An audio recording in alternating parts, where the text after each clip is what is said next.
Toda gloria, toda honra para nuestro Señor Jesucristo. Amén. Mis hermanos, les invito a que me acompañen con sus Biblias al libro de Marcos, capítulo 8. Si algún hermano desea alguna Biblia, que levante su manito para que nuestros hermanos anfitriones les hagan llegar.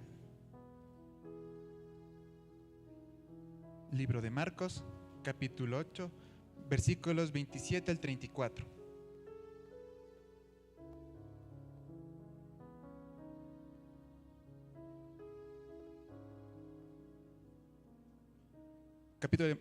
Libro de Marcos, capítulo 8, versículos 27 al 34. La palabra del Señor dice así: Jesús y sus discípulos fueron entonces a las aldeas de Cesarea de Filipo. En el camino, Jesús les preguntó: ¿quién dice la gente que soy?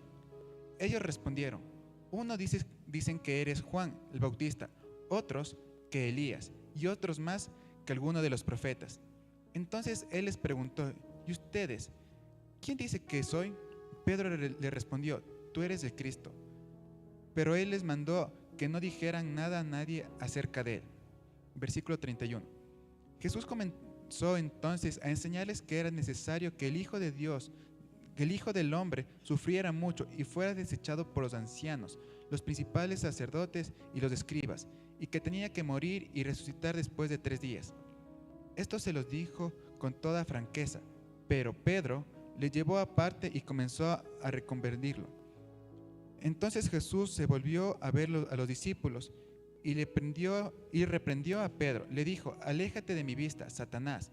Tú no piensas en las cosas de Dios, sino en cuestiones humanas.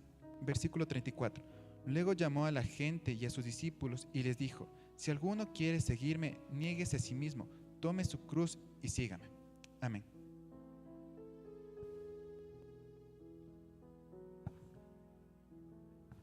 Amén. Pongamos en manos de Dios este tiempo. Gracias, Padre eterno. Gracias por tu amor, por tu misericordia, por tu cuidado. Gracias porque ahora hemos podido alabarte y adorarte. Gracias, Señor, porque tú nos has traído hasta tu casa para poder acercarnos a ti, alabarte y escuchar tu voz. Hoy te pedimos que abras nuestro corazón, nuestro entendimiento, que nos ayudes, Señor, a saber qué es lo que tú nos quieres mostrar. Que nos guíes, Señor, para que tu palabra penetre hasta lo más profundo de nuestro corazón y nos guíe en todo lo que tenemos que hacer. Gracias por esta iglesia, gracias por tu amor, gracias por tu misericordia. Gracias, Padre, por la palabra también que ahora nos das. En el nombre de Jesús, amén. Amén. Dios les bendiga, pueden tomar sus asientos.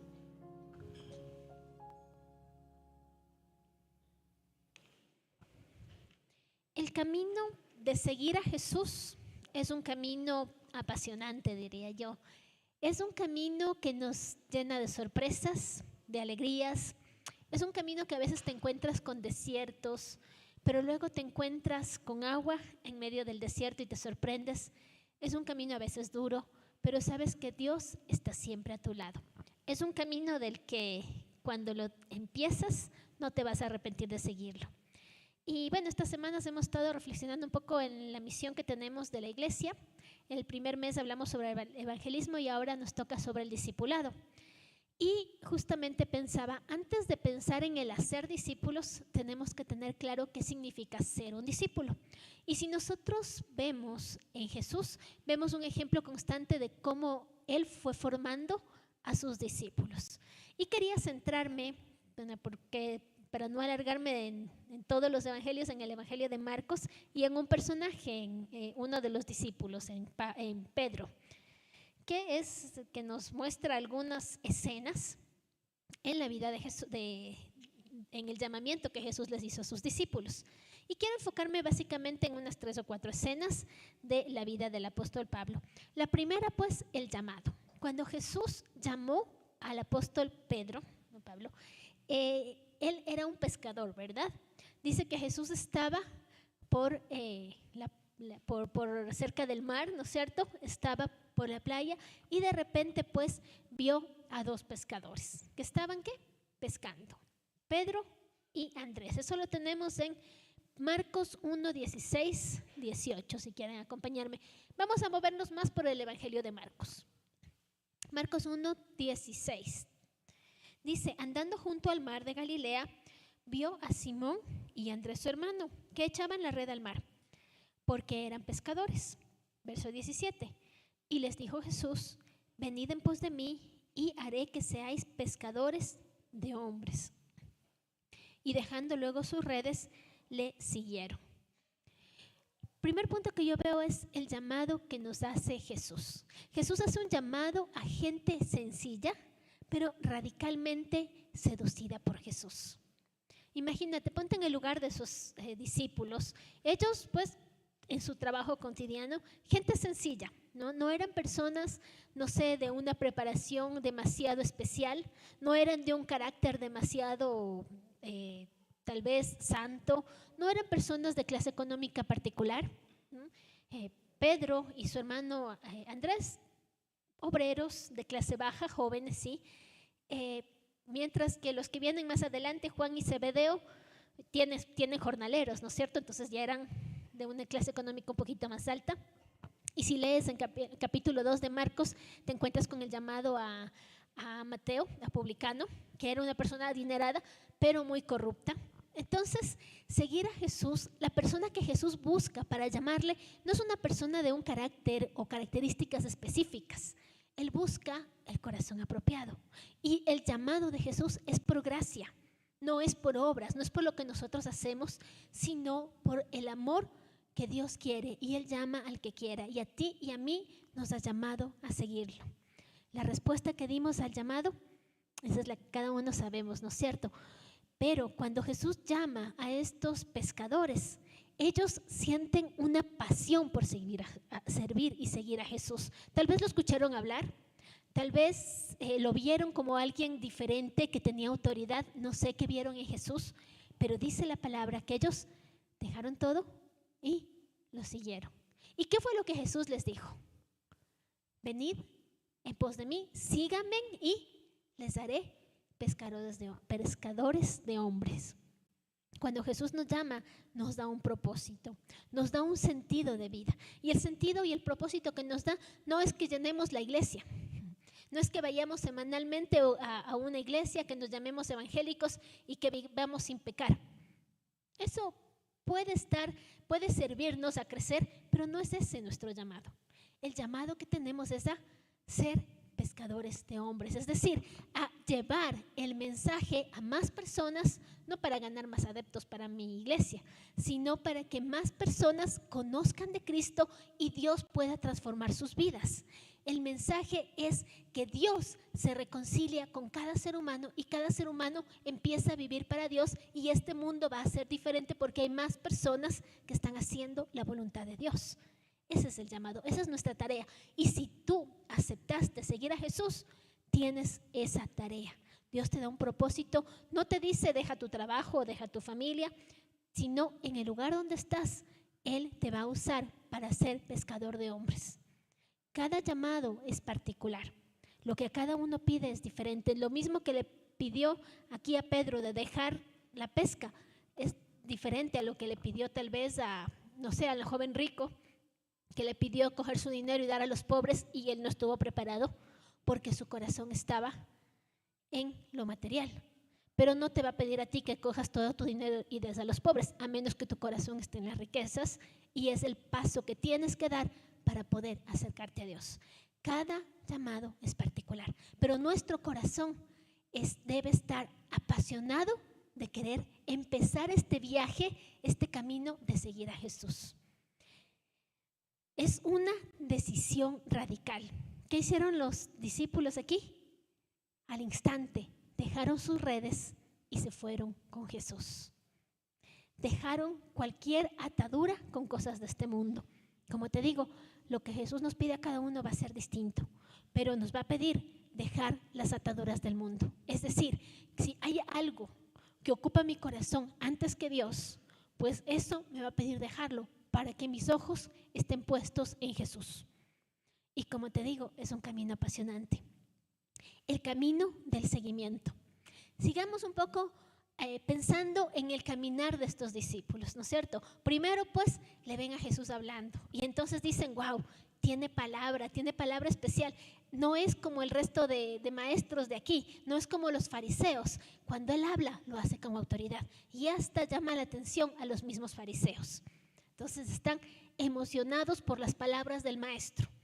Pero más adelante se dan cuenta que empieza a hacer milagros. Y wow, no solamente es un buen maestro, también es un sanador. Y un sanador que lo hace de manera especial y con amor. Al punto que empiezan a ver esas cosas especiales, esos milagros en su propia vida. Marcos 1, versos 30. Marcos 1:30 dice: y la suegra de Simón estaba acostada con fiebre, Simón Pedro, ¿no? Y enseguida le hablaron de ella. Entonces él se acercó y la tomó de la mano y la levantó, e inmediatamente le dejó la fiebre y ella le servía. Van a casa de Pedro, ¿no es cierto? Después de que ya empezaron a seguirle a Jesús. Llega y su suegra está en cama. Y entonces pues Jesús la toma, la levanta y se fue la fiebre. Empiezan a ver milagros en su propia vida. Empiezan a ver cómo Jesús hace cosas especiales, no solamente que les han contado, sino que en su propia casa, en su propia familia. Pedro empieza a ser más asombrado todavía de todo lo que veía en Jesús.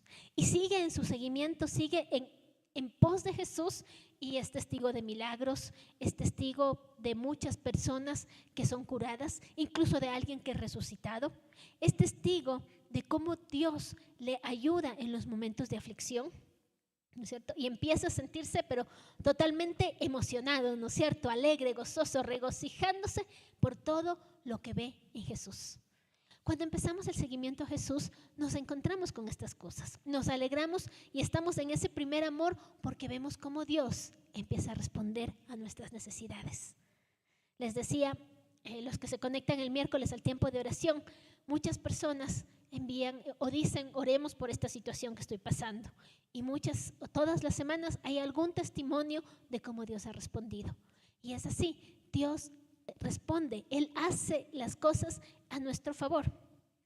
Y cuando nosotros empezamos a conocerlo, empezamos a ser testigos de estas situaciones. Ahora, ¿quiénes se acercaban a Jesús pidiéndole alguna necesidad? Toda la multitud, ¿no es cierto? De todo lado venían y venía gente trayendo a sus enfermos, trayéndole un problema, trayéndole muchas cargas para que Jesús les solucione. Y Jesús lo hacía. Sin embargo, la multitud puede recibir respuesta, pero la multitud no son los discípulos. Los discípulos era un grupo pequeño que decidió seguir a Jesús, que decidió ir en pos de Él y caminar con Él, aprender de Él, pasar tal vez malas noches, estar un poco cansados con todo lo que tenían que hacer, pero eran quienes veían de primera mano todas las cosas que Jesús hacía. Más adelantita vamos a Marcos 1, versos 35. Dice, levantándose muy de mañana, está hablando de Jesús, siendo aún muy oscuro, salió y se fue a un lugar desierto y allí oraba. Y le buscó Simón Pedro, y los que con él estaban. Y hallándole le dijeron, todos te buscan. Y él les dijo, vamos a los lugares vecinos para que predique también allí, porque para esto he venido. Caminar con Jesús es un aprendizaje activo. Es un aprendizaje en cada situación que va viviendo, van ellos viendo algo nuevo. Y claro, a veces cuando nos desviamos y decimos, este es el camino, Jesús también nos corrige y nos dice, no, por acá es. Y es lo que aquí vemos en esta escena, ¿no es cierto? Los discípulos, especialmente Simón Pedro, dice que estaba emocionado. ¿Cuánta gente sigue a Jesús? Seguro habrá pensado, él debe ser el Mesías, pero todavía no decía nada. Y seguramente decían, mucha gente va a venir a seguirle a Jesús y vamos posiblemente a hacer una revolución. Si todo el pueblo viene a seguir a Jesús, nos vamos a ir al imperio y vamos a irnos contra los romanos y lo vamos a derrocar a este Herodes que es un déspota y Jesús va al frente y entonces todo se va a arreglar. Tal vez era la mentalidad de los discípulos, tal vez esto era lo que pensaba Pedro, ¿no es cierto? Señor, Tú aquí de mañana, temprano ya estás orando, pero hay un montón de gente que te está buscando. Vamos para ayudarles. ¿Y qué responde Jesús? Vámonos a las aldeas lejanas. Vámonos para la periferia porque tengo que predicar allá. ¿Qué es lo que está pasando? Jesús le está enseñando, le está mostrando algo a Pedro que él tiene que entender. Y es que él no vino para resolver los problemas de la gente.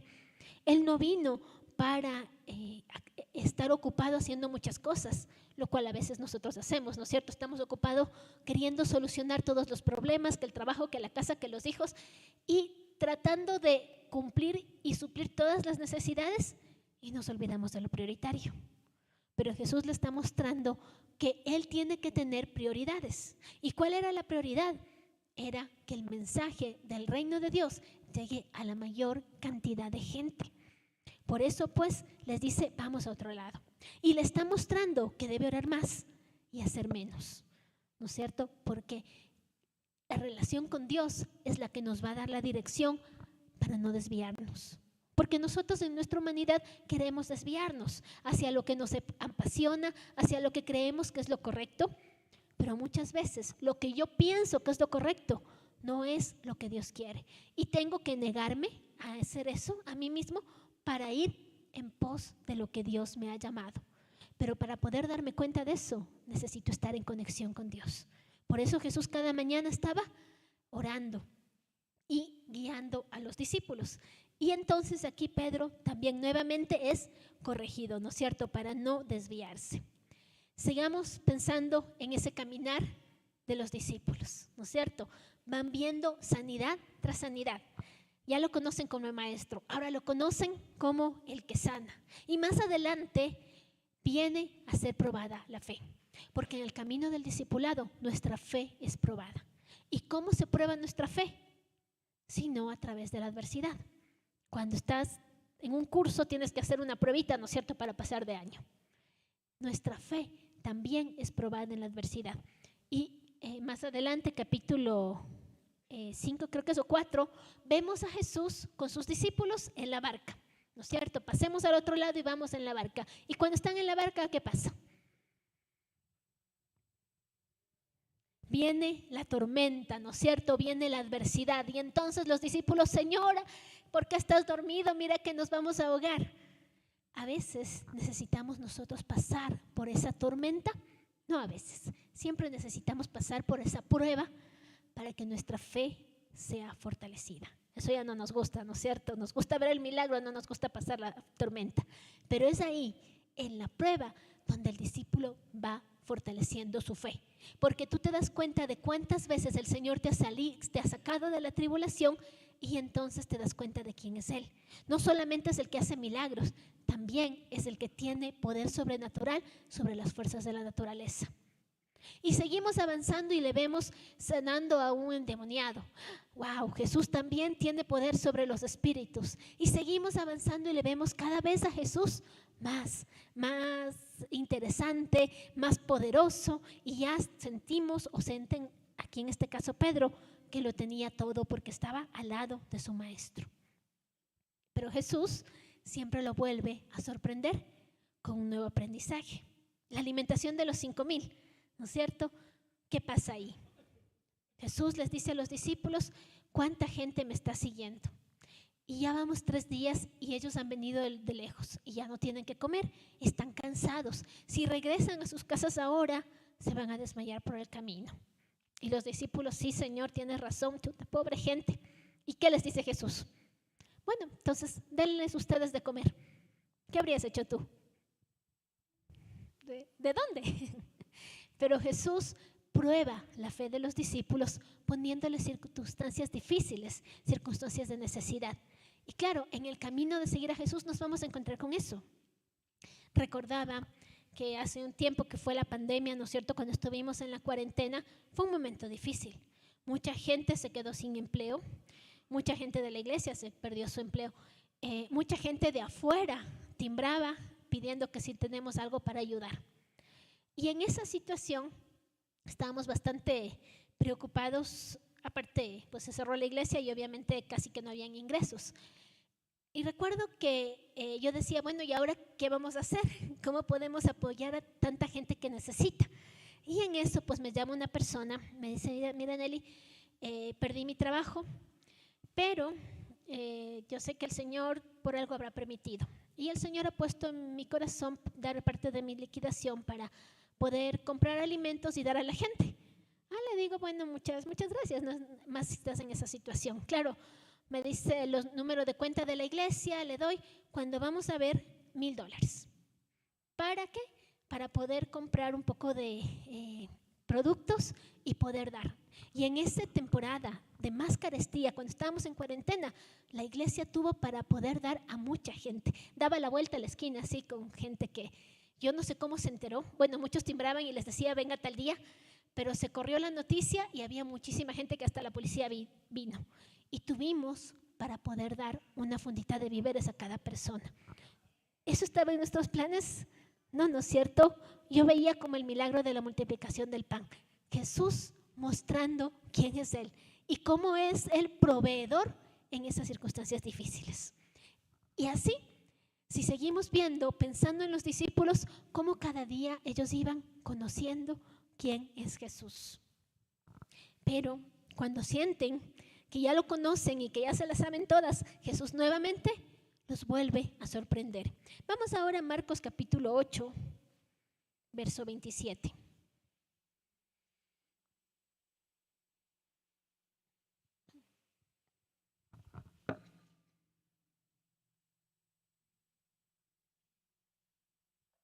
¿Ya lo tenemos? Marcos 8, 27. Dice la palabra: salieron Jesús y sus discípulos por las aldeas de Cesarea y de Filipos. Y en el camino preguntó a sus discípulos, diciéndoles: ¿quién dicen los hombres que soy yo? Ellos le respondieron: unos Juan el Bautista, otros Elías, otros alguno de los profetas. Verso 29, y Jesús les dijo: ¿y vosotros quién decís que soy yo? Respondió Pedro y le dijo: tú eres el Cristo. Pedro ya se dio cuenta, ¿no es cierto? Y seguramente todos los discípulos, ellos hablaban entre ellos y decían, Él es el Cristo. ¿Y qué era el Cristo? Esta palabrita significa ungido, es decir, la persona que Dios había prometido en el Antiguo Testamento que vendría para ser el rey o para establecer el reino de Dios. Eso significaba que ellos pensaban, Jesús viene a hacer una revolución política aquí y va las cosas a cambiar. Tú eres el Mesías prometido, tú eres el Cristo. Y Jesús pues dice, así es, pero no se lo digan a nadie. Que Pedro ha confesado por primera vez que Jesús es el Cristo.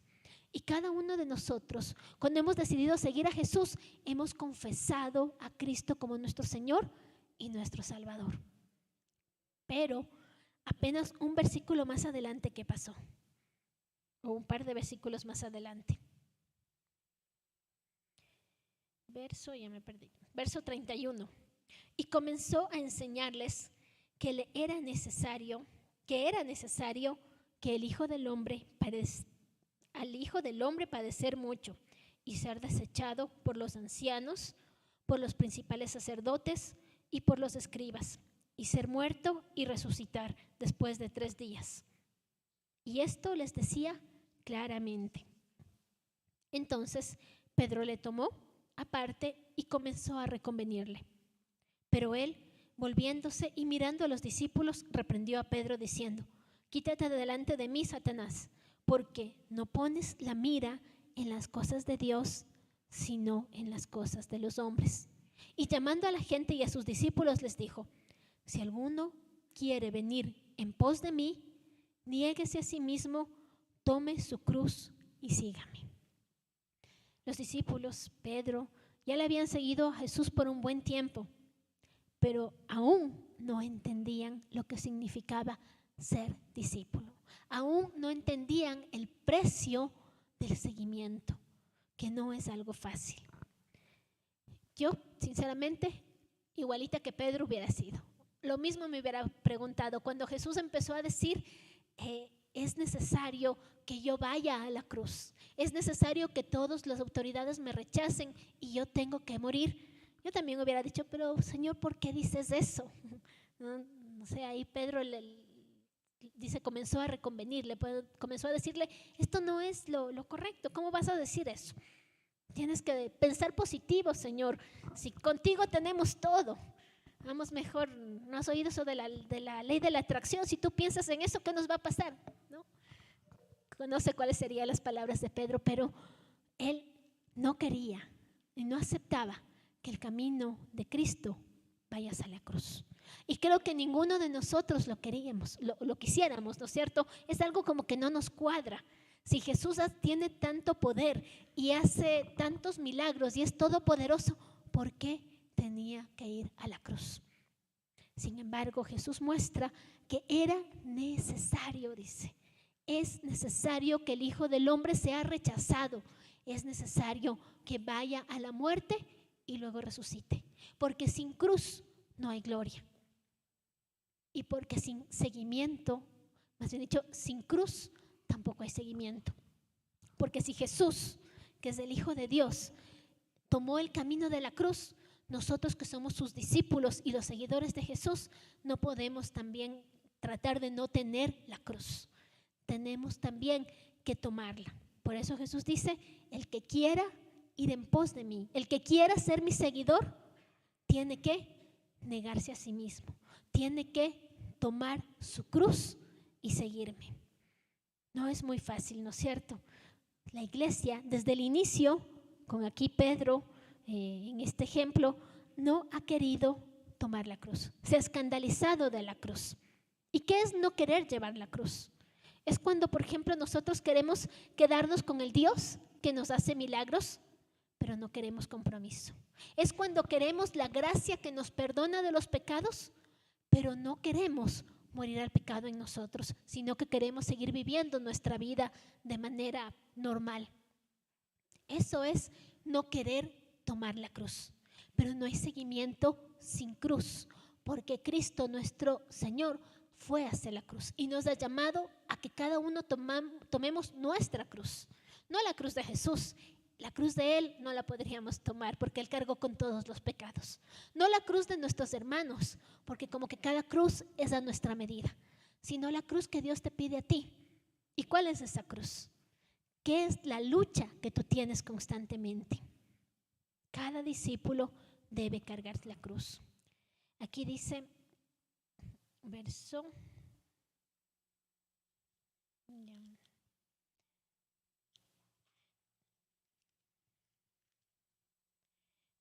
33. Pero él, volviéndose y mirando a los discípulos, reprendió a Pedro diciendo, quítate delante de mí, Satanás, porque no pones la mira en las cosas de Dios, sino en las cosas de los hombres.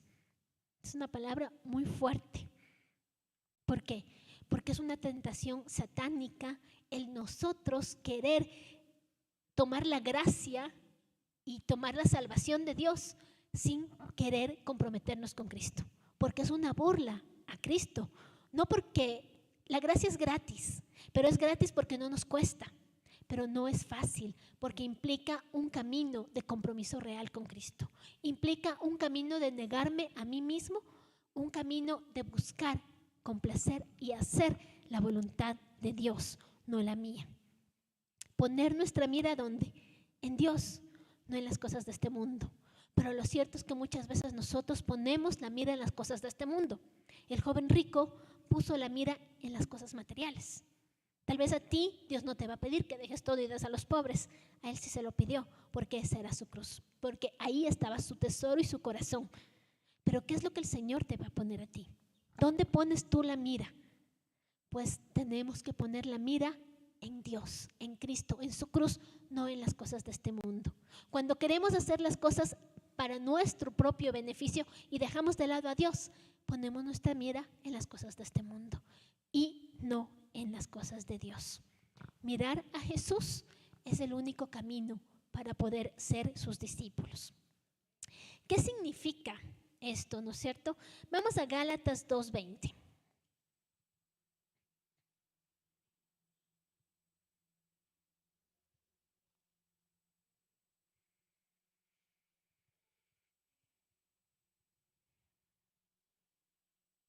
Dice Gálatas 2:20. Con Cristo estoy juntamente crucificado. Ya no vivo yo, mas Cristo vive en mí.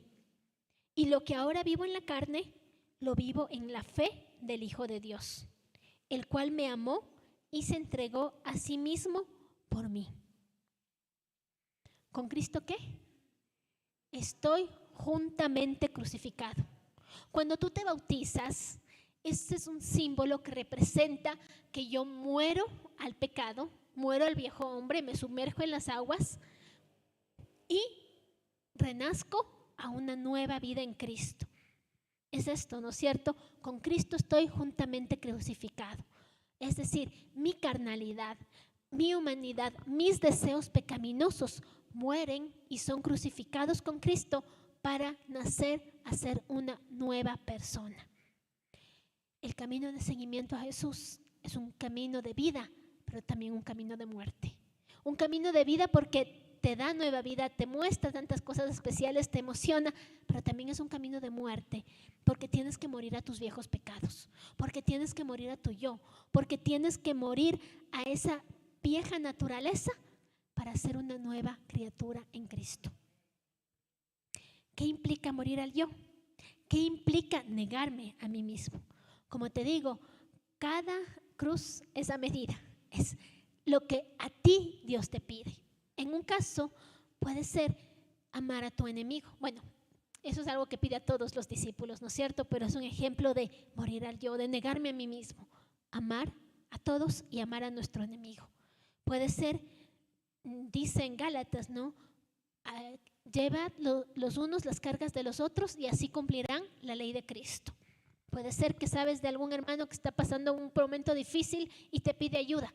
Y tú dices, no, pero estoy cansado y tengo tantas cosas que hacer, pero voy a dejar mi comodidad y voy a ir y ayudar a llevar las cargas de los otros. ¿Por qué? Así cumplo la ley de Cristo. Amar a tu prójimo como a ti mismo. Negarte a ti mismo y salir de esa comodidad para poder servir. Perdonar, ¿cómo nos cuesta, no es cierto? Pero eso no es opcional.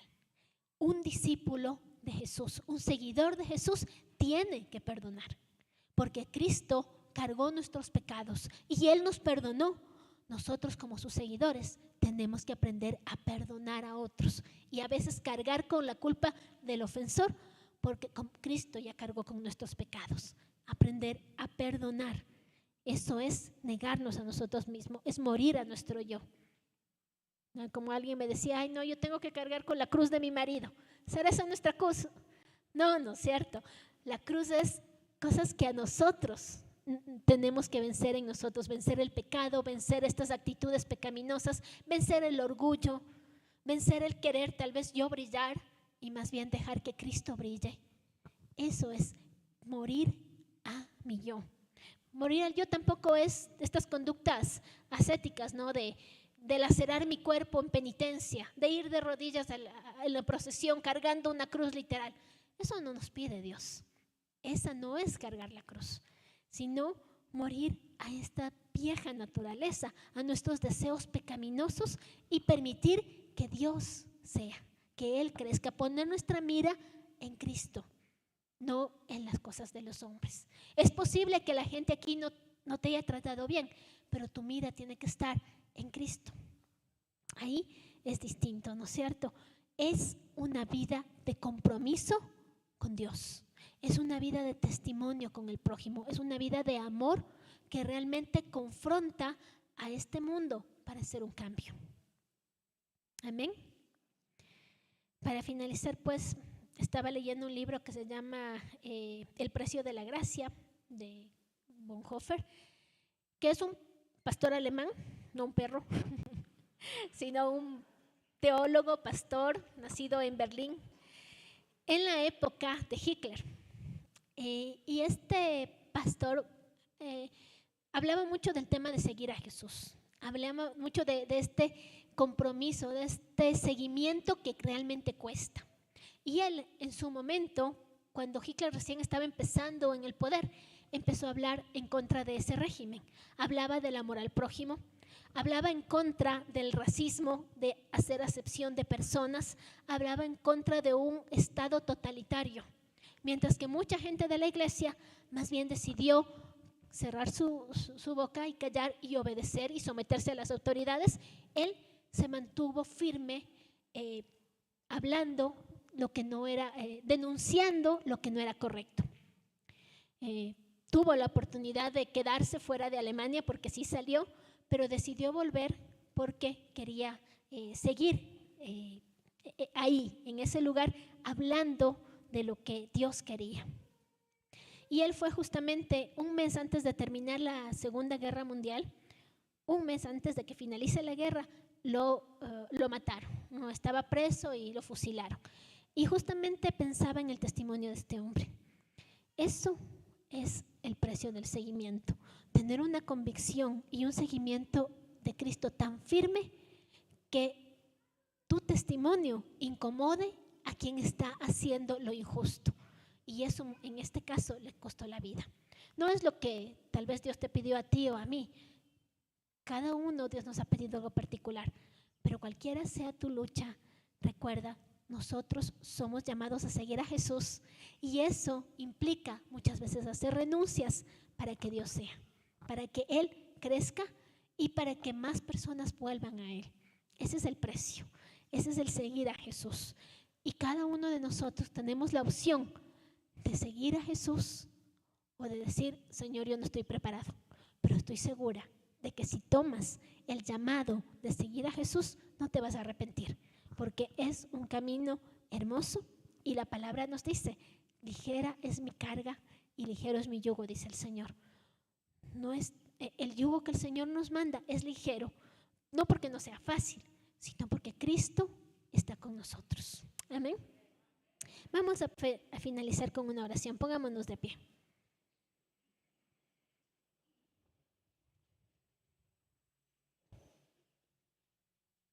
Gracias, Padre Celestial, por tu palabra. Gracias porque en ella tú nos fortaleces, nos animas, nos confrontas, nos muestras, Señor, qué es lo que tú nos pides. Queremos pedirte, Señor, que nos guíes para poder ser tus discípulos, que nos des la fortaleza y la sabiduría para poder ir en pos de ti. Gracias, Señor, porque en el camino de seguimiento a ti, tú nos vas formando, tú nos vas mostrando tus maravillas, tú vas respondiendo a nuestras necesidades. Pero en ese camino, Señor, también vas confrontando nuestra vida, también vas mostrándonos las cosas que debemos cambiar. Te pedimos, Señor, tu fortaleza para poder hacer lo correcto, tu sabiduría para poder ser tus siervos. Te pedimos tu amor para poder llevarlo al mundo y que podamos ser discípulos tuyos fieles a ti y que tu amor, Señor,